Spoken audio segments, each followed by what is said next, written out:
चलिए स्वागत है आपका हमारे इस यूट्यूब चैनल में। तो हमारे चैनल में क्या है, आज के लिए बहुत मेन टॉपिक इंपॉर्टेंट क्वेश्चन क्या है, हम जो बोर्ड में बार बार पूछे जाते हैं उसी क्वेश्चन को क्या है, अगर हमें वाक शक्ति ना होती तो क्या होता है। तो सिंपल सी बात है, इसका आंसर हमको देखिए बहुत अच्छी तरह से समझा के और आप बहुत बिल्कुल समझ जाइएगा बहुत जल्दी ही। तो क्या कहता है कि अगर हमें वाक शक्ति ना होती तो क्या होता, अगर हमें वाक शक्ति नहीं होती तो हम गूंगा होते। ये तो आप मान जाते हैं अपनी भाषा में, तो हम गूंगा होते। उसके बाद कि मनुष्य को सृष्टि में सबसे महत्वपूर्ण की देन है उसकी वाक शक्ति। क्या है, मनुष्य को जो है पृथ्वी में जो है माना गया है तो उसकी सबसे महत्वपूर्ण देन क्या है, वाक शक्ति ही है। उसके बाद क्या है, इसीलिए वाक शक्ति के कारण वह समाज में वार्तालाप या बातचीत कर पाता है। उसी वार्तालाप मतलब वाक शक्ति के कारण क्या होता है, वो समाज में बातचीत कर पाता है, वह अपनी बातों को अभिव्यक्त करता है, मन की भावनाओं को रखता है। यह ईश्वरीय अनमोल दी हुई कीर्ति है। यदि हम में इस वाक शक्ति का अभाव होता तो हम पशुओं की भांति होती। क्या होते, हम पशुओं की। अगर हमें वाक शक्ति नहीं होती तो हम पशुओं की भांति होती। क्या होती, पशुओं की भांति होती इस पृथ्वी में, इस संसार में। तो दुख सुख हम इंद्रियों के कारण अनुभव करते हैं, वह वाक शक्ति ना रहने के कारण नहीं कर पाते। हमें जो कहीं भी पीड़ा होती है, दर्द होती है, कुछ भी होती है तो हम एक दूसरे को बता पाते हैं। क्या क्यों बता पाते हैं, उसी के कारण ना, वाक शक्ति के कारण। अगर वाक शक्ति नहीं होती तो हम नहीं बता पाते। चलिए इसका आंसर आप दे दिए। चलिए आप क्वेश्चन नंबर देखते हैं 2 में क्या कहता है, आर्ट ऑफ कन्वेक्शन क्या है। आर्ट ऑफ कन्वेक्शन क्या है, तो आर्ट ऑफ कन्वेक्शन क्या है, बातचीत करने की कला को आर्ट ऑफ कन्वेक्शन कहा गया है। क्या कहा गया, बातचीत करने की कला को। अच्छा, ये प्रविधि है जो यूरोप के लोगों में ज़्यादातर प्रचलित है। क्या है, यूरोप के लोगों में ज़्यादातर प्रचलित है। क्या है, यही आर्ट ऑफ कन्वेक्शन प्रचलित है। चलिए यहाँ तक समझ गए होंगे। चलिए आशा करते हैं आप हमारे चैनल में नए हैं तो प्लीज चैनल को सब्सक्राइब जरूर करें। इस बातचीत की संपूर्ण शोभा काव्य कला प्रवीण विद्वान मंडली में है। क्या प्रवीण विद्वान मंडली में है। ऐसी चतुराई के साथ यह प्रसंग छोड़ते हैं कि जिन्हें सुनकर कान को अत्यंत सुख शांति मिलता है। साथ ही इसका अन्य नाम शुद्ध कोष्ठी है। क्या है, वाक शक्ति का अन्य नाम क्या है, शुद्ध कोष्ठी, आर्ट ऑफ कनेक्शन का। इस प्रकार आर्ट ऑफ कनेक्शन मनुष्य के आपस में बातचीत करने की उत्तम कला है, जिसके द्वारा मनुष्य अपनी बातचीत को हमेशा आनंद में बनाए रखते हैं। क्या होता है, हमेशा इसी के माध्यम से अपनी बातचीत को हमेशा आनंद में बनाए रखते हैं। चलिए क्वेश्चन नंबर देखते हैं तीसरा क्या कहता है आपका, तीसरा कहता है कि बातचीत के संबंध में बेन जॉनसन के क्या विचार हैं। बातचीत के संबंध में बेन जॉनसन का क्या विचार है। तो बेन जॉनसन क्या कहता है, आइए देख लेते हैं। तो यहाँ पे बेन जॉनसन कहा है कि बेन जॉनसन के अनुसार बोलने से ही मनुष्य के रूप का साक्षात्कार दर्शन हो पाता है। ये बात तो हकीकत में ये भी सही है, क्योंकि जब तक मनुष्य बोलेगा नहीं तब तक, जैसे कि पेट में दर्द है तो जब तक वो बोलेगा नहीं तब तक हमें पता नहीं चलेगा हमको कि आखिर इसको क्या हुआ है। तो इसलिए कहता है कि बेन जॉनसन के अनुसार बोलने से ही मानव का साक्षात्कार, मनुष्य का साक्षात्कार दर्शन हो पाता है, क्योंकि जब तक मनुष्य बोलता नहीं है उसका गुण दोष प्रकट नहीं हो पाता है। उसका गुण दोष यानी गुण उसके में क्या हुआ है, क्या दोष है, तो हमें प्रकट नहीं हो पाता है। चलिए क्वेश्चन नंबर 4 में क्या कहता है, बातचीत के संबंध में एडिसन के क्या विचार हैं। बातचीत के संबंध में एडिसन का विचार यही है कि असल बातचीत केवल 2 व्यक्तियों में हो सकती है। कितने व्यक्तियों में, असल में एडिसन के अनुसार ये बातचीत केवल 2 व्यक्तियों के बीच हो सकती है। कहने का तात्पर्य यह है कि क्या है, यह है कि जब 2 व्यक्ति होते हैं तब दिल की कथा एक दूसरे के सामने खोलते हैं। क्या होते हैं, एक दूसरे के सामने अपनी बात, जैसे कि पहला व्यक्ति अपनी बात रखी, दूसरा व्यक्ति अपनी बात रखेगी, तो इसी तरह बातचीत को धीरे धीरे बढ़ती जा रही है। ये तभी बातचीत असल में होती है। लेकिन वही बात करते हैं कि वहीं पे अगर तीसरा व्यक्ति आ जाए तो बातचीत की धारा बदल जाती है। क्या होती है, बातचीत की धारा बदल जाती है, वहाँ बात पलट जाती है और बात करने का ढंग, रहन सहन, सब कुछ यानी सब बदल जाता है। असल में बातचीत कितने के बीच होती है, 2 व्यक्ति के बीच होती है, लेकिन तीसरा आदमी आने पर क्या होता है, बातचीत बदल जाती है। अगर वहीं पे अगर हम बात करते हैं 4 आदमी की, तो 4 आदमी जो आती है तो वो बात क्या बन जाती है, वो बात बन जाती है बेतकल्लुफी। क्या होता है, बेतकल्लुफी। इसको इंग्लिश में क्या कहते हैं, फॉर्मेलिटी कहते हैं इसी को। तो क्या होता है, फॉर्मेलिटी ले लेती है, अर्थात बातचीत क्या होती, एक बकवास बनकर रह जाती है। बातचीत कुछ होता नहीं है 4 आदमी के बीच, बस एक बकवास बन के रह जाती है। यहाँ तक समझ गए। आशा करते हैं कि आपको समझ में आया होगा। चलिए क्वेश्चन नंबर बात करते हैं 5 में। क्या कहता है, मनुष्य का बातचीत का उत्तम तरीका क्या हो सकता है।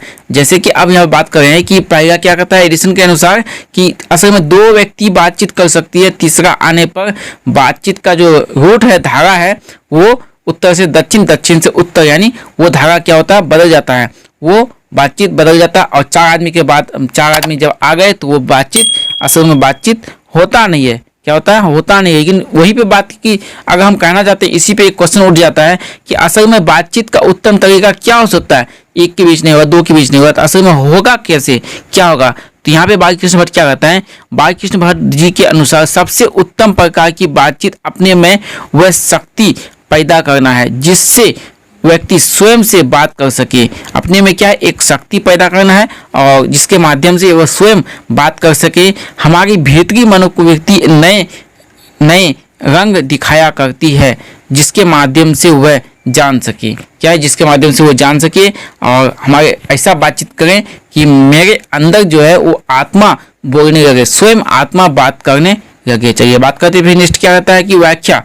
अब आ गए हैं व्याख्या में और इसका हम व्याख्या, एक छोटा सा लाइन है, इस पंक्ति को हम, इस पंक्ति के माध्यम से क्या कहना चाहता है लेखक कवि, इसी को हम थोड़ा सा समझाने की आशा करते हैं। इसमें आपको मिलेगा 5 नंबर। कितना मिलेगा आपको, जो हम पहले बताए तो उसमें मिलेगा आपको 2 नंबर, लेकिन इसमें मिलेगा आपको 5 नंबर। तो एक व्याख्या का आप सही से कर देते हैं ढंग से, जिसका मतलब जो होता है वाजिब में या हकीकत में, तो उसको आप अगर बता देते हैं तो आपको 5 नंबर कहीं जाने वाला नहीं है। कितना नंबर, 5 नंबर आपका कहीं जाने वाला नहीं। और 5 में आएगा आपका 2 नंबर, या 5 क्वेश्चन आएगा 2 नंबर में। चलिए बात करते हैं यहाँ क्या है कि 5 नंबर आपको लेना है, तो इसी तरह आप अच्छा से लिखिएगा बोर्ड में, तब तो आपको अच्छा से नंबर मिल जाएगा, आपका कहीं नंबर काटने वाला नहीं है। बात करते हैं कि प्रस्तुत पंक्ति हमारी पाठ्य पुस्तक दिगंत भाग 2 के क्या है, पाठ्य पुस्तक भाग 2 के बातचीत शीर्षक क्या है, बातचीत शीर्षक क्या है, एक निबंध है, निबंध से ली गई है। यहाँ तो समझ गए आप। उसके बाद प्रस्तुत पंक्ति विद्वान बालकृष्ण भट्ट द्वारा लिखा गया एक बातचीत शीर्षक पाठ के प्रारंभिक दौर से ही वाक शक्ति और मनुष्य की अन्य इंद्रियों की। यहाँ से अगर आप ये इतना लाइन लिख दिए तो आपका 1 नंबर यहाँ पे मिल गया, यहाँ पे 1 नंबर दे दिया। अब देखते हैं यहाँ से आप कितना नंबर नीचे ले सकते हैं। तो क्या है कि बातचीत शीर्षक पाठ के प्रारंभिक दौर से, यानी स्टार्टिंग से, शुरुआत से ही वाक शक्ति और मनुष्य की अन्य इंद्रियों की विशेषताओं के संदर्भ में अपने विचार को दर्शाया है। क्या दर्शाया है, अपने विचार को दर्शाया है। कौन, लेखक। इस प्रकार प्रस्तुत पंक्ति के द्वारा मनुष्य की भाषा शक्ति की अन्य क्या, शक्ति की अन्य इंद्रियों के साथ प्रकृति के बीच दुख सुख के अभाव को प्रकट करने में जो सहयोग मिलता है उसी को उपयोगिता और महत्व है, उसी का उपयोगिता और महत्व है। उस पर निबंधकार ने अपने विचारों को डाला है, इसी में अपने विचार को डाला है, इसी इंद्रियों के माध्यम से अपने विचारों को यहाँ पे लेखक बताने की प्रयास कर रही है।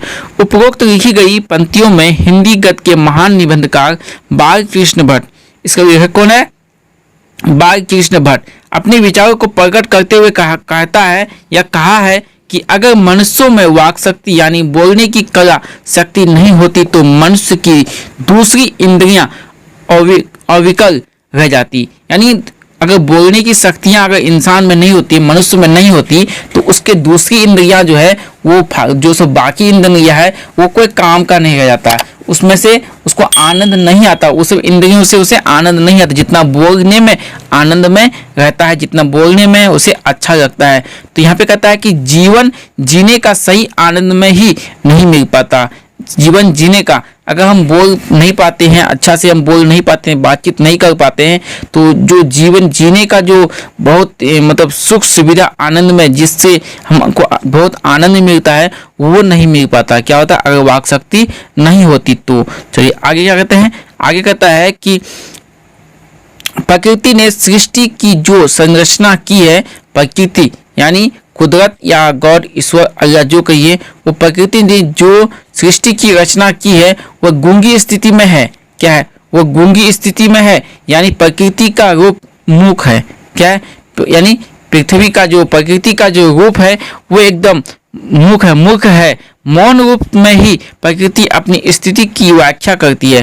प्रकृति जो है वो मौन रूप में ही अपनी व्याख्या करती है। इन पंक्तियों के द्वारा निबंधकार के कहने का भाव यह है कि मानव के लिए वाक शक्ति जो प्रकृति द्वारा वरदान के रूप में मिला है, किसके द्वारा वरदान के रूप में क्या मिला है, वाक शक्ति, किसके द्वारा वरदान के द्वारा मिला है आपका वाक शक्ति, उसके महत्व की व्याख्या करना असंभव है। जो हमको वरदान के द्वारा जो वाक शक्ति यानी बोलने की जो कला मिला है ईश्वर गॉड के द्वारा, तो उसका व्याख्या अगर हम करना चाहेंगे, उसकी तारीफ करना चाहेंगे तो वो असंभव है। उसकी तारीफ हम जितना करें उतना मेरे लिए कम होगा, ना कि ईश्वर के लिए। जो कुछ भी सुख दुख की अभिव्यक्ति हम कर पाते हैं उसमें वाक शक्ति की ही प्रमुखता पाई जाती है। इस प्रकार अन्य इंद्रियां भी हमारे जीवन में सहायक माना जाता है, किंतु वाक शक्ति की महत्व की बात किया जाए तो सबसे एक नंबर में होगा वाक शक्ति, यानी उसका वाक शक्ति की महत्व जो वो सर्वाधिक है। चलिए बात करते हैं नेक्स्ट क्वेश्चन क्या है कि जो कुछ मवाद या धुआं जमा रहता है वह बातचीत के जरिए भाव बनकर बाहर निकल पड़ता है। चित्त हल्का और स्वच्छ हो परम आनंद में मगन हो जाता है, यानी परम आनंद में खुश हो जाता है। तो इसके माध्यम से कवि क्या कहना चाहता है, क्या कहा है बातचीत निबंध में, इसी को हम आज जानेंगे। इसी को जानने के लिए हमको क्या करना होगा, इसका क्या निकलता मतलब हम पूरे मतलब उसका सारांश को पढ़ना होगा बातचीत निबंध का, तभी हमको पता लगेगा कि आखिर इस छोटी सी बात से, छोटी सी लाइन से, प्रस्तुत पंक्ति से आखिर कवि क्या कहना चाहता है। तो इसी को क्या है आप सबों के बीच। चलिए यहाँ पे बात करते हैं कि प्रस्तुत पंक्ति हमारी, देखिए जब भी आप लिखते हैं तो किस तरह आपको लिखना है, तो इसी तरह आपको लिखना है। यहाँ से यहाँ तक आपको लिखना है, कहाँ तक, तो निबंध है, क्या निबंध है, यहाँ से आपको यहाँ तक लिखते हैं आप तो आपको मिलता है 1 नंबर। तो आंसर आप कुछ भी दीजिए, आप आंसर कुछ भी दीजिए तो वो फर्क नहीं पड़ता, लेकिन आपको यहाँ से यहाँ तक 1 नंबर लेने वाला कोई नहीं है। चलिए बात करते हैं प्रस्तुत पंक्ति हमारी पाठ्य पुस्तक द्विगन से प्रस्तुत किया गया बातचीत निबंध। बातचीत शीर्षक यानी निबंध से ली गई है। क्या है, बातचीत जो शीर्षक है वो क्या है, एक प्रकार की आपका निबंध है। क्या है, एक प्रकार की आपका निबंध है। तो कभी खुशी और कभी गम, क्या है, कभी खुशी और कभी गम, तो ये गाना भी कभी खुशी कभी गम, बारिश बरस जगह झमझम। तो यहाँ पे क्या कहता है कि यहाँ पे देखिए, यहाँ पे कहता है कभी खुशी और कभी गम के, तो कभी करुणा और कभी दया, कभी करुणा और कभी दया, क्या कहता है, कभी दया। इसी प्रकार के मन में पीड़ा या भावनाएं भी उठते हैं। क्या कहते हैं, इसी प्रकार मन में कभी पीड़ा और कभी भावनाएं भी उठते हैं। तो कभी पीड़ा और कभी भावनाएं तो उठते हैं, रहते हैं, जिसे निबंधकार ने प्रतीकात्मकता रूप से अभिव्यक्त किया है। इसी प्रसंग के क्रम में ये पंक्तियां लिखी गई है। क्या है, इसी क्रम के मतलब क्या कहते हैं, इसका परिभाषा जो देते हैं, तो इसी क्रम में ये परिभाषा यहाँ की यानी ये लिखा गया है। ये क्या बातचीत निबंध लिखा गया है, ये पंक्तियां लिखी गई है। उपयुक्त पंक्तियों में मवाद और धुआं दो ऐसे शब्द आते हैं, यानी मवाद और धुआं जो है वे 2 शब्द प्रयोग किया गया। क्या है, कुछ मवाद और कुछ धुआं, कुछ मवाद और कुछ धुआं। तो ये कुछ मवाद और कुछ ये धुआं क्या है, आप सिर्फ समझिए। आपका वीडियो लंबा बन रहा है इसका मतलब ये नहीं कि लंबा पढ़ा नहीं, आपको समझा रहे हैं, आप सिर्फ समझिए, समझेंगे तभी आप अच्छा से लिख पाएंगे।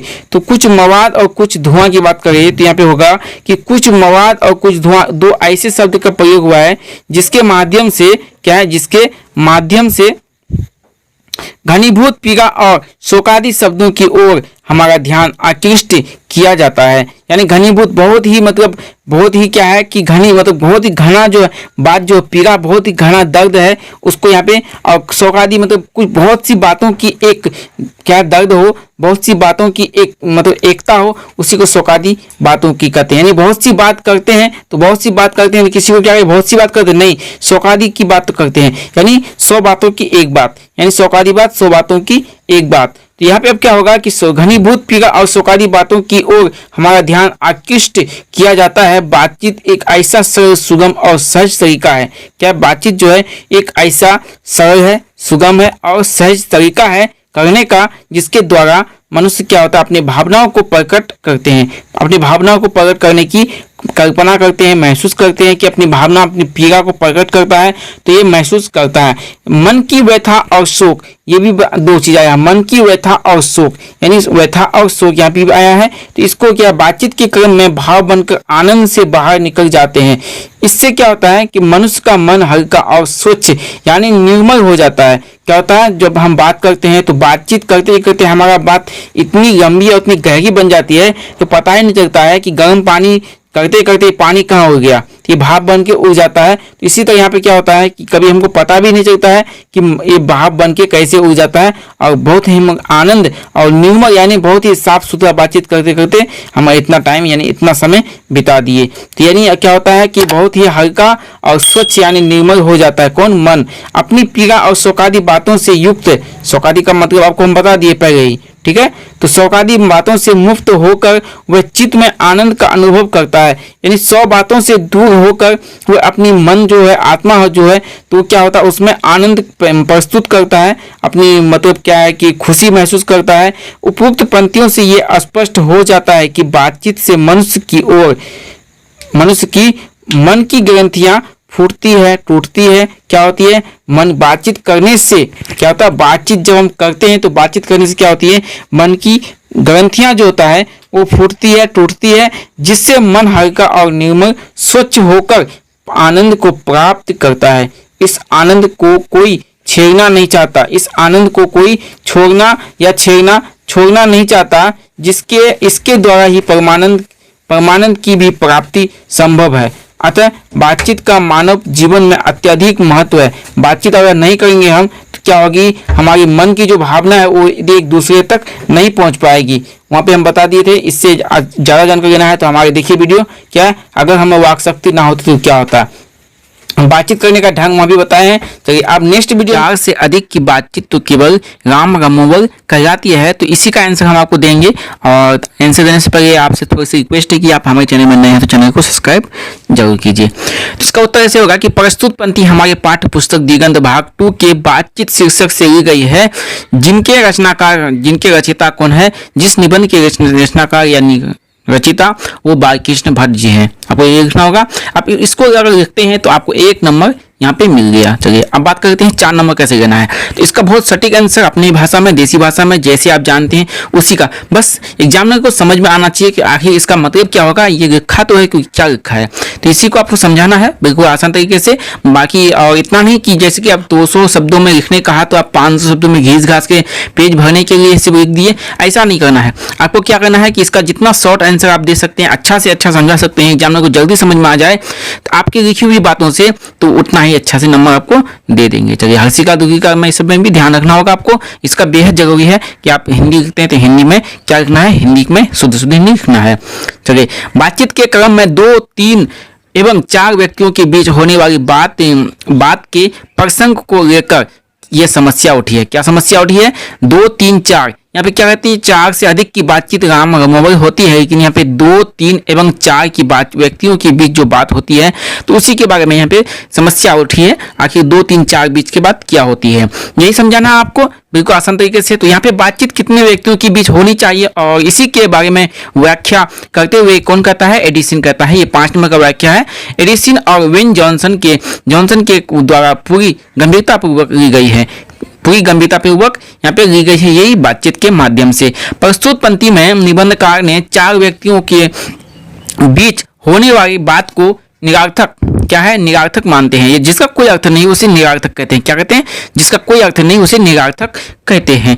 ऐसा विचार महान विद्वान एडिसन और बेन जॉनसन का भी है। क्या है, ऐसा ही विचार किसका है, ये जो 4 व्यक्तियों के बीच जो बातचीत होता है, जिसका निरार्थ, जिसका कोई शब्द नहीं, जिसका कोई अर्थ नहीं, जिसका बात करना का कोई मतलब ही नहीं है, तो उसे निरार्थक कहते हैं। और ये महान व्यक्ति कौन कह रहा है, तो एडिसन और बेन जॉनसन कह रहा है। कौन कहा, एडिसन और बेन जॉनसन का कहना है। यहाँ पे क्या है कि बातचीत में जब 4 व्यक्ति लग जाते हैं तो वहाँ बेतकल्लुफ़ी का बिल्कुल स्थान नहीं रहता। वहाँ पे बेबात होता है, बेतकल्लुफ़ी बात होती है। वहाँ पे कोई बात का मतलब ही नहीं, इधर का बात उधर का बात, इधर का उधर का, जहाँ सहाँ का पता नहीं चलता कि कहाँ से बात स्टार्ट करें और कहाँ पे एंड हो जाए। ये चार व्यक्तियों के बीच की बातचीत है। अगर आप ऐसा जानना चाहते हैं या समझना चाहते हैं तो सुबह सुबह उठिए या नाइट में कहीं चाय का दुकान में जाइए, कहीं जहाँ 10 आदमी बैठते हैं वहाँ पे जाइए। पता नहीं कहाँ कहाँ का बात कहाँ कहाँ से छोड़ देते हैं। यही आपको समझाना चाहते हैं, यही बातचीत के माध्यम से। तो बिल्कुल आसान है। चार व्यक्तियों से तो चार व्यक्तियों से अधिक की बातचीत तो केवल राम रमोबर कहलाती है। क्या कहती है? चार व्यक्तियों के बीच की बातचीत केवल राम रमोबर कहलाती है। क्या कहलाती है? राम रमोबर कहलाती है। उसे हम गलत या सही बातचीत का रूप नहीं दे सकते हैं। अगर चार व्यक्तियों के बीच बातचीत होती है, और कहने का मतलब ये होता है कि एक बात और भी है, आपको समझा रहे हैं क्या कि जहाँ पे 10 आदमी बैठते हैं वहाँ भगवान बैठते हैं, वो इंसाफ पंचायती या कहीं पे मेन खास टॉपिक पे बात हो जाए तो वो बात होती है। लेकिन यहाँ पे चार आदमी के बीच क्या बात, कोई बात का मकसद नहीं होता है, कोई खास मकसद से चार आदमी नहीं बैठते हैं, तो वो बातचीत केवल यहाँ पे वही बातचीत के माध्यम से यहाँ पे कहना चाहता है। वो बातचीत, वो केवल वो बातचीत नहीं यहाँ पे 50-100 आदमी बैठ के कोई मसला को हल करते हैं, कोई निर्णय लेते हैं या कोई इंसाफ करते हैं, ऐसा कोई बात होता है। कोई 10 आदमी 20 आदमी बैठना पड़ता है, लेकिन यहाँ पे ओनली 4 आदमी, सिर्फ 4 आदमी की बात कर रही है।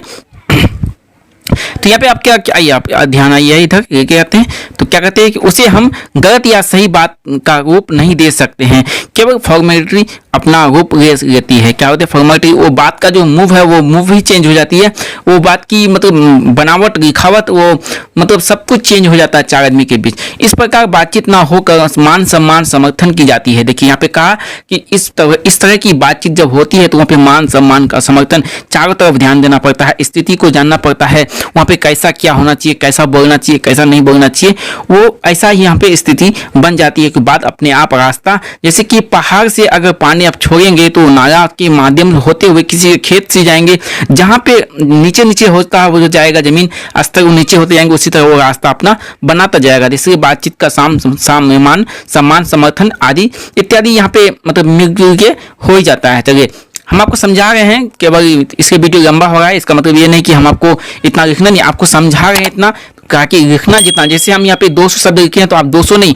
180 शब्द में लिखने का ही कोशिश कीजिएगा, जहाँ तक शॉर्ट हो। आप समझदार हैं, समझ के लिख पाएंगे। ऐसी स्थिति में बातचीत का कोई महत्व नहीं रह जाता। ऐसी स्थिति में जहाँ मान सम्मान समर्थन की जाती है, ऐसी स्थिति में क्या होती है, बातचीत का कोई महत्व नहीं रह जाता है। निम्नलिखित पंक्तियों में निबंधकार का बातचीत यह महत्व क्या, निबंधकार का बातचीत जो है निबंध है, वो बातचीत की महत्ता, गंभीरता और गोपनीयता आदि के बारे में महत्व पर प्रकाश डालते हैं। इसका कहने का मतलब ये हुआ कि यहाँ पे जो बातचीत होती है इस चारों के बीच, तो उस बात में क्या होता है, उस बात का कोई महत्व होता है, गंभीरता पूर्वक ली जाती है और गोपनीयता आदि के बारे में महत्वपूर्ण प्रकाश डालते हुए ये बातचीत को यहाँ तक खत्म करती है। चलिए आगे कि उत्तर यहाँ पे देखेंगे इस तरह के दिया हुआ, लिखना भी इसी तरह का है, अच्छा से हैंडराइटिंग बना के लिखना, अच्छा से कहीं भी मिस ना हो। तो पूछना है कि इस एक वाक शक्ति मात्र के दमन से, देखिए एक वाक शक्ति के मात्र के दमन से, दमन का तो जानते हैं कि दफन होता है, दमन का मतलब खत्म हो जाता है, न जाने कितने प्रकार का दमन हो जाता है, मतलब एक को अगर हम खत्म कर देते हैं तो इसमें कितना छुपा हुआ है सब खत्म हो जाता है। तो चलिए विस्तार रूप से इसका चर्चा करते हैं। चर्चा में क्या है कि प्रस्तुत पंक्ति हमारी पाठ्य पुस्तक दिगंत भाग 2 के बातचीत शीर्षक पाठ से ली गई है। यहाँ तक समझ गए? कहाँ से ली गई है? बातचीत निबंध है जो इससे शीर्षक से ली गई है। क्या ली गई? यही आपका एक वाक शक्ति यानी व्याख्या, यही लाइन के बारे में करते हैं। इस प्रसंग की चर्चा निबंधकार ने अपने निबंध के अंतिम भाग में देखा जाता है। निबंध काल के जो अंतिम भाग है वहां पे इसका देखा जाता है। क्या है ये? एक वाक शक्ति मात्र के दमन से, यही सेंटेंस वहां पे देखा जाता है अंतिम में। क्या देखा जाता है? अंतिम में देखा जाता है। चलिए अब बात करते हैं आगे। क्या है कि इस लाइन में वाक शक्ति के दफन यानी नियंत्रण से होने वाले लाभ की ओर हमारा ध्यान आकृष्ट किया है। ये जो दमन का बात कह रहा है तो यही दमन को लेके हमारी जो ध्यान यहाँ पे मतलब लेना खींचना चाहता है। तो ये खींचना क्या चाहता है कि इसको, इसके बारे में, इसको जब हम खत्म करते हैं इसके बारे में क्या है, लाभ बताया है, बताना चाहता है क्या लाभ है क्या हानि है। उपरोक्त पंक्तियों के द्वारा निबंधकार ने वाक शक्ति के दमन के बारे में अपना विचार प्रकट किया है। प्रस्तुत अपनी वाक शक्ति पर नियंत्रण रखें तो उसे कहीं भी कष्ट नहीं उठाना पड़ेगा। अगर हम अपने वाक शक्ति पे नियंत्रण रखते हैं तो उसे कहीं भी कष्ट उठाना या नहीं पड़ता है। क्या है, उसे कहीं भी कष्ट उठाना नहीं पड़ता है। चलिए अब बात करें नेक्स्ट क्या है कि वाक शक्ति के दमन का अर्थ हुआ वाणी पर नियंत्रण या सम्यक वाणी का प्रयोग। सम्यक वाणी, सम्यक दर्शन, सम्यक दृष्टि, ये आपने पढ़ा हुआ हिस्ट्री में आपका दिया हुआ है। चलिए कब और कैसे कहाँ कैसी वाणी प्रकट करनी चाहिए, इस पर मनुष्य को ध्यान रखना चाहिए, तभी मनुष्य अपने कार्यों को आगे बढ़ाने में नया रूप देने में सफल प्राप्त कर सकता है।